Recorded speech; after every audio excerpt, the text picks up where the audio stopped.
Factory neza kweme ko mu Rukabungo kakurukuru rwenanura town council kandi abayiru kumaraho miliyoni 200 za dola. Hati Rwanda, Tanzania, DR Congo hamuna nakatara karya atakokona nakatari kitu twazaga kagwakira mabate kugiha Kampala hati bibyona twabileta twabitangaye twabita so ategi investment nanga hati bintu na leta umurintunga mabo ba investor batujana babo leta so ntwanisa mu nebintu ha tuberentu tutemba mabare ngo butare tugaruka tugaguza nkobwari konkobwa hati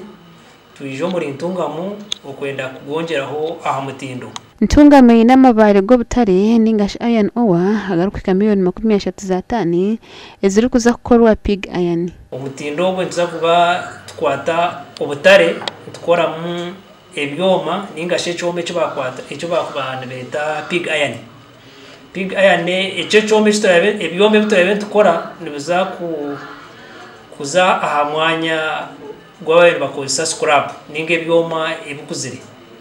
ati pig iron ejo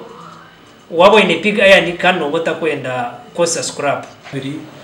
neja kutuyamba nka district